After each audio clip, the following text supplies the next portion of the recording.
আমরা সবাই জানি আমরা ভিডিও বানাতে অনেক লজ্জা পাই। সঠিক বলেছেন, আপনার বুদ্ধি ভালো। প্রথম থেকে আপনি যদি স্টেপ বাই স্টেপ শুরু যদি না করেন তাহলে আপনার দ্বারাই কখনো ভিডিও বানানো সম্ভব নয়। এক কথায় ইম্পসিবল।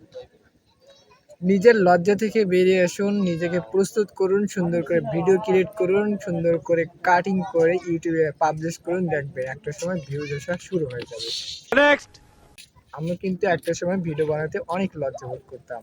ক্যামেরার সামনে আসতে নিজেকে খুবই ভীতু শাস্ত্র হয়ে যেতাম, বাট বর্তমান সময়ে এসে যথেষ্ট সামঞ্জস্যপূর্ণ রেখে ক্যামেরার সামনে এসে কথা বলার জন্য প্রস্তুত করেছি।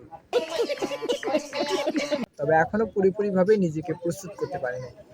আশা করি নেক্সট টাইমে আমার অনেক অনেক ভিডিও দেখতে পাবেন আর অনেক ইন্টারেস্টিং মুভমেন্টগুলো আপনাদের সামনে তুলে ধরবো। আশা করি আপনারা সবাই আমার সঙ্গে থাকবেন। আজকের এই ভিডিওতে আমি একটা কথাই বলতে চাই, নিজেকে প্রস্তুত করার সবথেকে বড় মাধ্যম হলো সোশ্যাল মিডিয়া। আপনি যদি সেখানে ভালো করে নিজেকে প্রস্তুত করতে পারেন তবে আগামীতে আপনি ভালো কিছু করার সম্ভাবনা জাগিয়ে তুলতে পারবেন। তাই এখন থেকে নিজের জায়গা থেকে প্রস্তুতি নিন এবং নিজেকে গড়ে তুলুন। আগামী সমৃদ্ধ বাংলাদেশকে নিজেকে নেতৃত্ব দিয়ে এগিয়ে নিয়ে যেতে পারবেন।